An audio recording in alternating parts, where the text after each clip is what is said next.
ready to keep you company wherever you are. Carte Blanche, the podcast, brings you immersive, hard-hitting stories anytime, anywhere, every week. Another week, another jam-packed episode of the WholeWeek Wrap with Daily Maverick and Carte Blanche. Joining us this week is Daily Maverick Associate Editor, Ferial Haffajee. Here's what's coming your way. 2 South African engineers continue to languish in an Equatorial Guinea prison. Now the UN says, release them.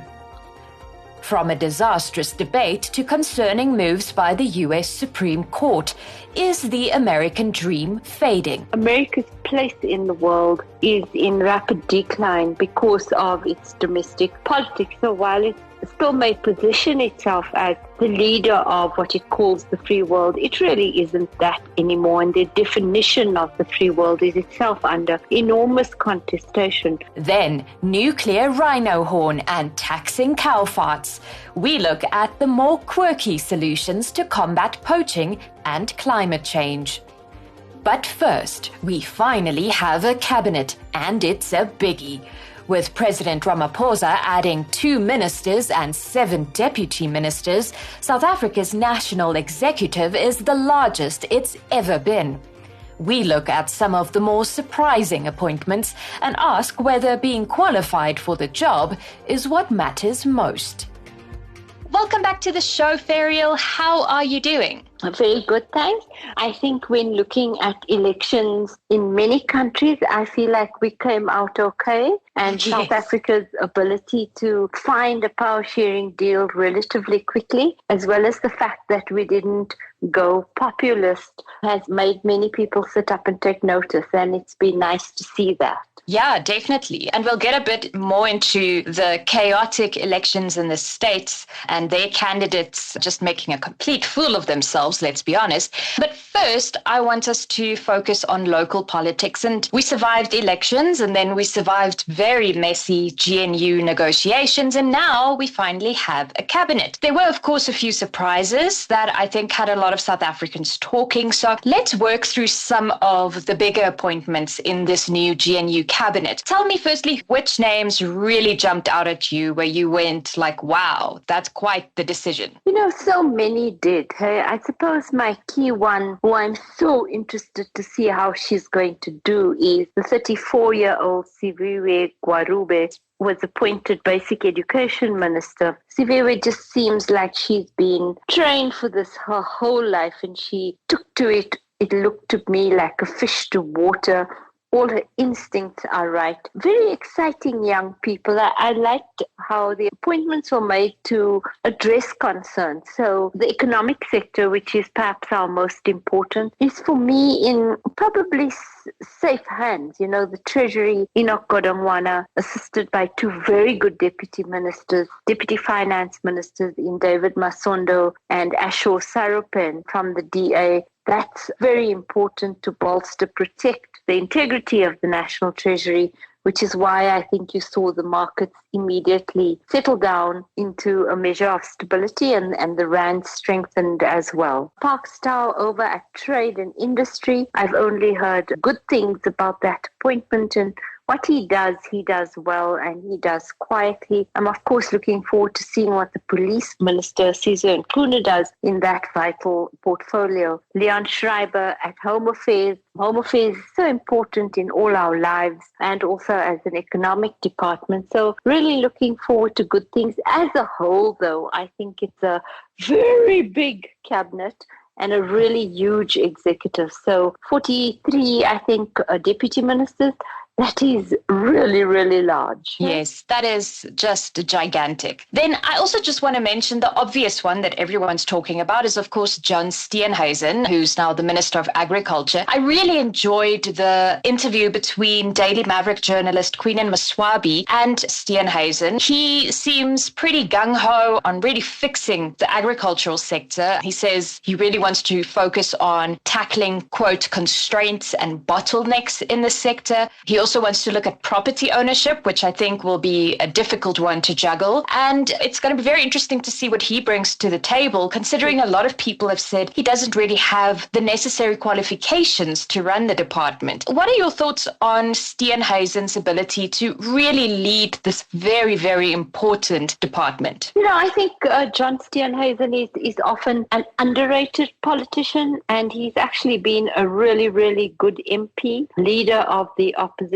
Democratic Alliance at Parliament. He's sometimes upbraided because of what can be an abrasive style, but he was so obviously excited and enamored to have a go at actually governing something that I do think he's going to be a very good agriculture minister. It's not been the worst managed of our portfolios. I read often the work of Wandile Sihlobo, South Africa's Mr. Agriculture. It's a strong sector, good interaction between it and the government, and I think that Steenhuisen's appointment will hopefully only make agriculture stronger. It's such a vital source of our export earnings. It'll be really good to see it succeed. Obviously, that depends on our ports working much, much better. So like everything in government, Lizanne, it's all very interlocked and has to develop simultaneously. Now, another person that I was keeping an eye on, and I think a lot of people are expecting him to sort of be the clown of cabinet, is Gayton McKenzie, of course. Yes. He seems very excited about his position as Minister of Sports, Arts and Culture. And he seems very optimistic and passionate, really. I must say the moment for me during the swearing-in ceremony was when he was asked by Chief Justice Raymond Zondo to sit down. And he said,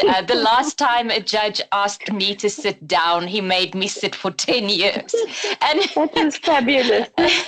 And this is, of course, in reference to his conviction in the 90s for armed robbery. I think, and this is just my gut feel, I think Gayton might actually surprise us in this role. I must say that I said that his appointment was one of the more perplexing ones, and his head of strategy came back at me and said that's really acerbic and unnecessary. And I agree with him because he has been totally excited and enamored by this position. And maybe it was a really clever, considered appointment by President Cyril Ramaphosa to see that Gayton McKenzie has that kind of personality which you need in a sports, recreation and arts minister, somebody who is of a light touch, and we've certainly seen that with Gayton McKenzie. I also love this ongoing rift between him and who's the guy, Tumi Soul, who does running with Tumi Soul. Tumi said to him, you need to do something about your weight, basically. And he's now promised to start running. So I think that he's going to be an important ambassador for a really vital soft power portfolio. If you saw Tyler and Makati won those BET awards this week, where South Africa does really well is in soft power, in its sports, in its arts, in its culture, and he now becomes the public face or the steward of that. And let's not forget about his plan to make car spinning the new national sport, which I'm all for. I think that's really, really cool. We welcome that with open arms. And then just finally, before we wrap up this segment, I do just want to touch on another appointment that I found quite surprising, and I think the experts in this field also found quite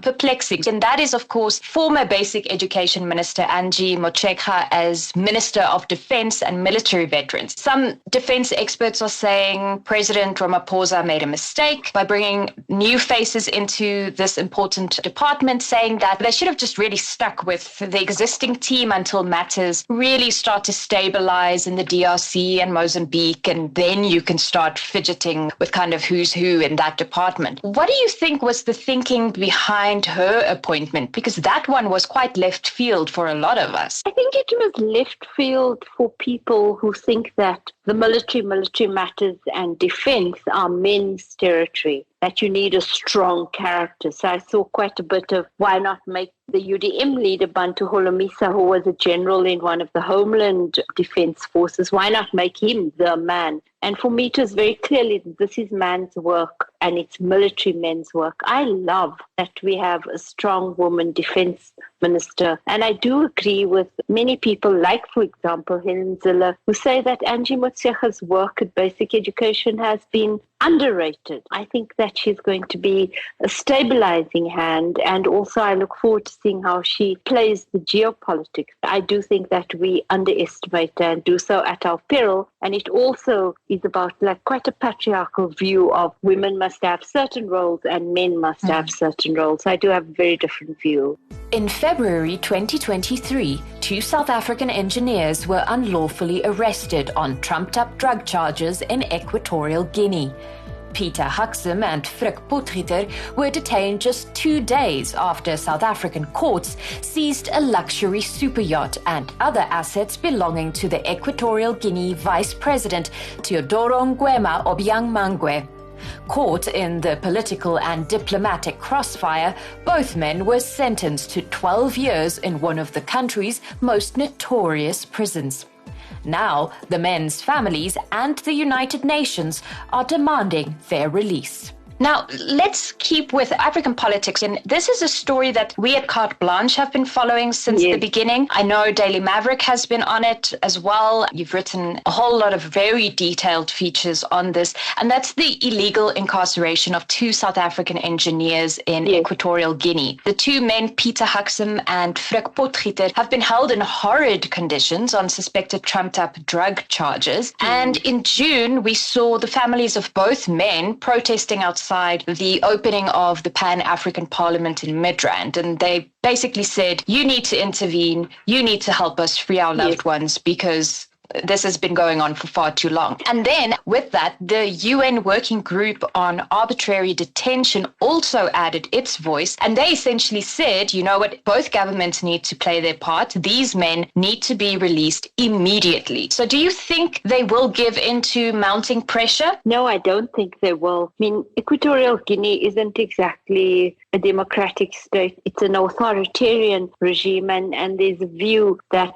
the 2 men are held as kind of, not as ransom, but as revenge for South Africa impounding the property and a super yacht belonging to the Obiang family. Their detention is an insult to South Africa for what it did by impounding their wealth, their ill-gotten wealth here. So I don't think that it's a country that's given to acceding to international law. I do think the protest at the Pan-African Parliament was very important, very well organized, and it is for our country to keep the pressure on for these 2 citizens of ours in the same way that we're acting for the human rights of Palestinian people. I hope the campaign grows in voice and that certainly we use the African Union hearings, the African Union session later this year to relay our concerns about this. Now, listeners can follow all the latest developments on Daily Maverick's website, and Carte Blanche will, of course, also have updates on this as they come through. In the meantime, you can wrap your head around this. Really, it's a very complex political case. So you can head on over to the Carte Blanche website and look for the story titled Black Beach Hell, which we aired a couple of years ago, and where we speak to the families and just detail all the injustices that these men face. It's one of the worst prisons in the world, eh? Yes, it is. And we spoke to a previous prisoner, a political prisoner, a couple of years ago, and he just took us straight into those hellholes, really, is all that you can call them. The torture and the inhumane conditions they have to live in. So, yeah, I can't imagine what these 2 engineers are going through.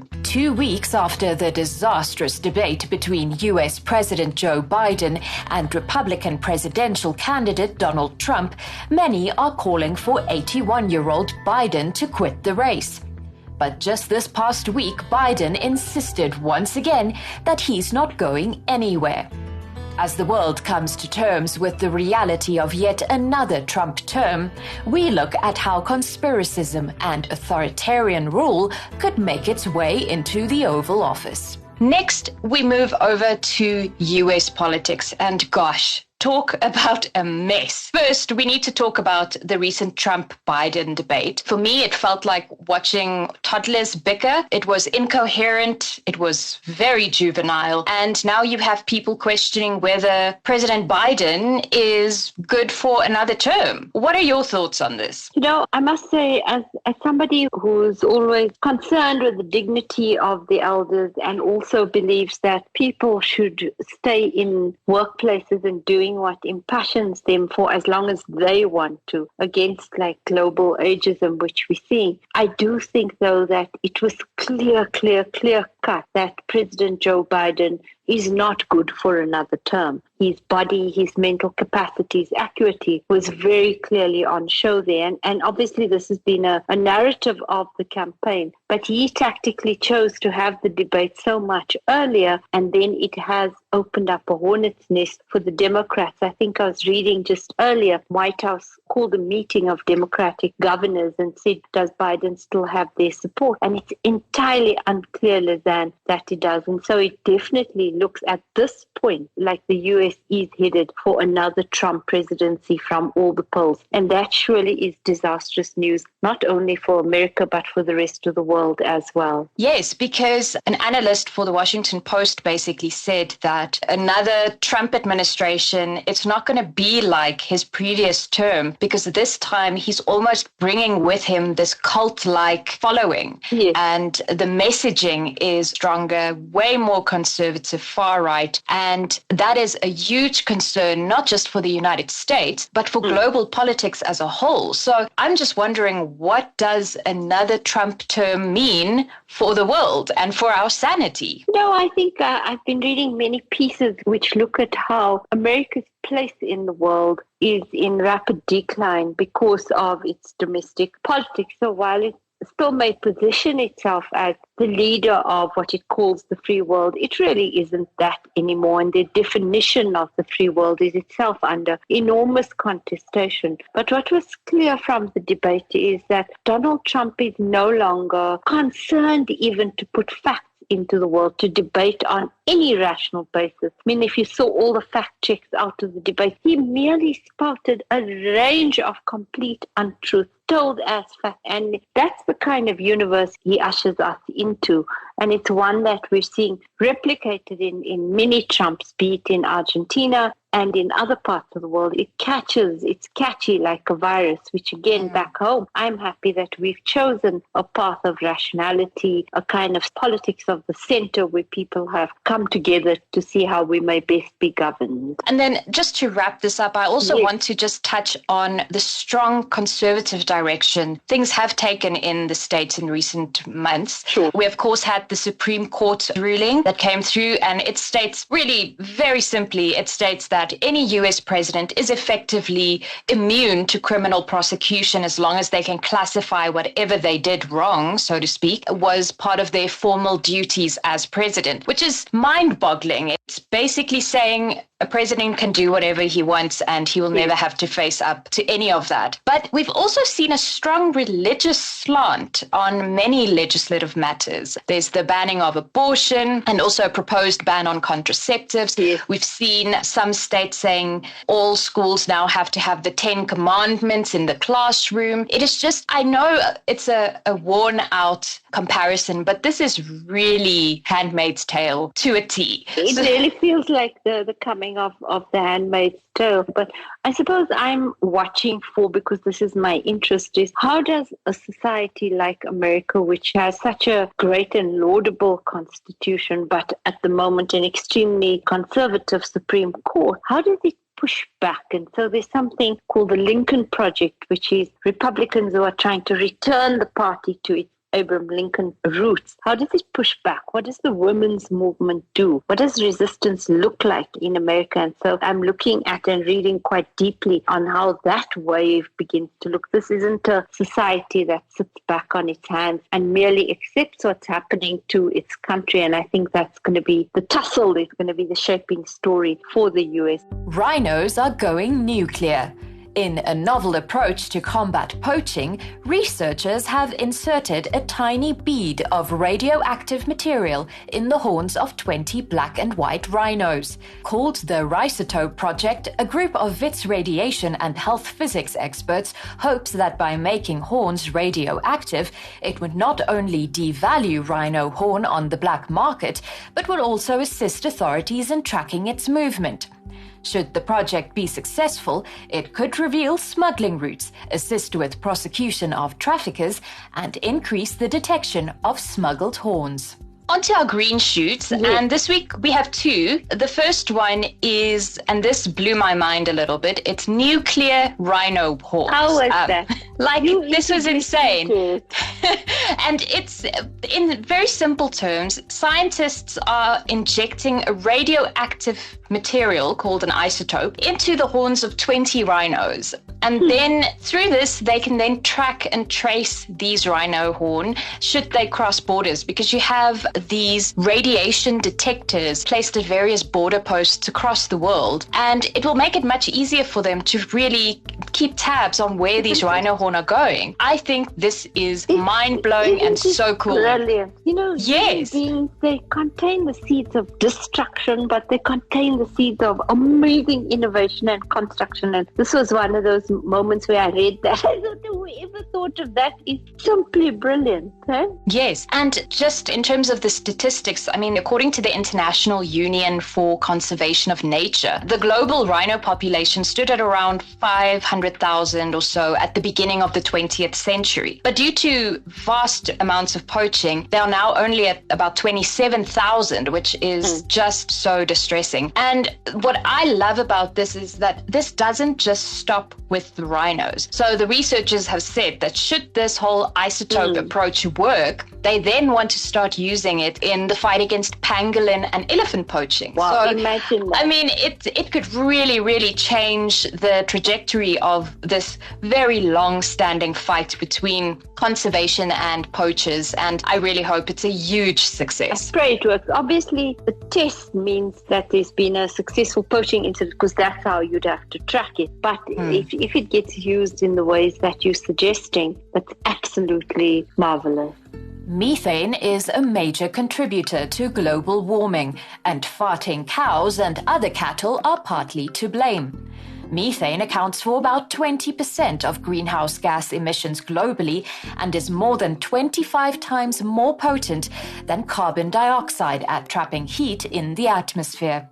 Now, Denmark has implemented a carbon tax on cattle burps and farts in an attempt to reach its climate goals by 2030. So, cow farts, this is an amazing little story. It's the idea of taxing greenhouse gases emitted by cows, pigs, and sheep. And it's not a new idea, but Denmark has become the first country to actually implement carbon tax on gassy cattle, so to speak. So I really like this story as well in terms of just the conservation approach. Denmark says that they hope that by taxing cattle, that they will essentially drop their CO2 emissions by staggering 1.8 million metric tons by 2030, which is really awesome. Taxing cow farts. Yes, exactly. So they will tax farmers to pay about $43 per metric ton of carbon dioxide emitted by their animals. No idea how they're going to measure that. How are they going to measure it? And what do farmers say? I'd love to know, because European farmers are very radical. They often protest and fight against additional taxes and the reduction of subsidies. But again, very interesting model. Very interesting. The response has been quite split, but overall, very positive feedback that they've received from the farmers. So yeah, let's see what happens in Denmark. Very interesting green shoots. Thank you, Lizanne. Thank you so much. It's been very interesting as always. And yeah, have a wonderful week. Have a great week. Bye-bye. Thanks for listening. Catch us again next week for another Whole Week Wrap. Until then, why not join the conversation on Twitter, Facebook, and everywhere else? We always love hearing from you.